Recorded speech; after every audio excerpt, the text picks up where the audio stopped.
Well, first, thank you to the United Nations Secretary General Antonio Gutierrez, to the COP26 President Alok Sharma, and of course to the UNFCCC Executive Secretary Patricia Espinosa for such powerful remarks. And good afternoon, everyone, and thanks so much, Salina, for bringing that perspective, because I think that there's a lot of extra value when we see all of this as a film and not just the single picture of today. What I would like to do now with all of you is to really watch the film of those 3 years that you've been mentioning, because for me, it all started right after Katowice, where we know that there were still some questions about the importance and the relevance of following science. We knew that. And many of us were sharing the same level of frustrations. So the Secretary General in that same year, 2019, called all of us to get aligned under one concrete goal, to keep the 1.5 alive.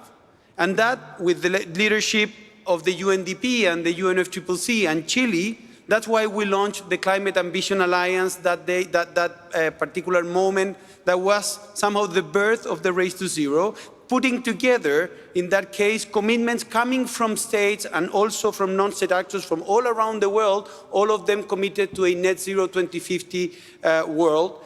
And that was one of the key initiatives of the Secretary General 2019 Climate Summit. Let's be honest then around what we really were thinking about the expectations at that moment, only a little bit more than 2 years ago.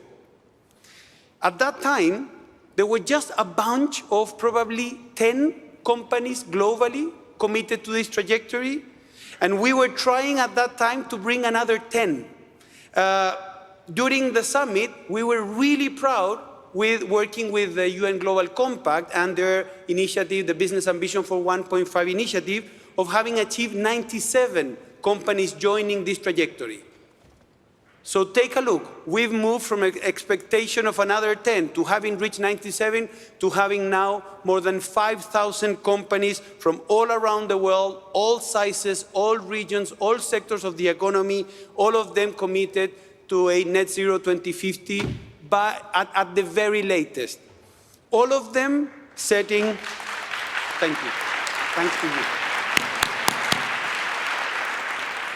And thank you, Secretary General, for that inspiration. All of them know that it's all about how rigorous their decarbonization targets will be. They are setting rigorous decarbonizations aligned with science-based targets. We went from some 100 cities at your summit, Secretary General, to more than 1,000 cities, as the Secretary General mentioned in his remarks, thanks to the work of ICLEI, C40, and GCOM. The commitments frame coming from the subnational regions, the states and regions at a local level, were done at that time, and still some of them under the Under 2 coalition. Under 2 meaning under 2 degrees. This week, that coalition has changed the name to be a net zero coalition. That is massive. That coalition represents more than 50% of the global economy. And of course, we have seen now also the financial institution, the financial sector globally, finally getting aligned and putting climate in the center of their agenda, as well as we're seeing nature finally taking the level of relevance that should have always had. We know that the agenda has broadened during these 3 years, bringing in stakeholders from diverse regions across the world and deepening regional engagement with our shared ambitious climate agenda, from 10 states of Brazil to Maharashtra, from large multinational to local shops, from managers, financial managers to hospitals.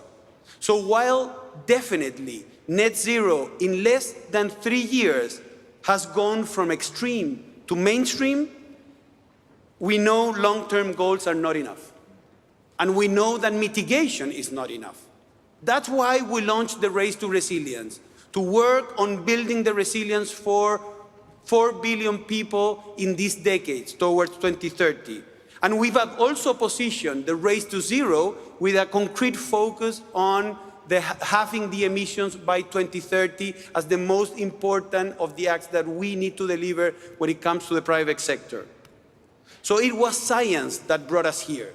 And we can say very proudly that now science or ambition is a synonymous of science when it comes to climate. What we need to do now is make ambition also synonymous of integrity and solidarity. Climate action needs to be spread all around the world. We need to regionalize this agenda. And of course, we understand that it's about working together on a collective, radical way. We call it a new team sport. And I could be no more prouder of having worked these 3 years with the Marrakesh Partnership members. I want to be clear, it is definitely important to look at the whole film, not just stop on the problems that we might be seeing when it comes to the picture, because if we see problems, we might get stopped. We must change our narrative to one that will allow us to see the challenges, because if we see the challenges, that same gap that will allow us to see the opportunities. Let's not stop in the single frame, but rather see the picture. And yes, we have made progress, a lot of progress, but we know that it's not enough. This is not the end of that film. And that's why I'm so delighted that now I can hand over the next scene in this film to my dear friend Nigel Topping to work with the partners and the incoming champion in continuing this vital work.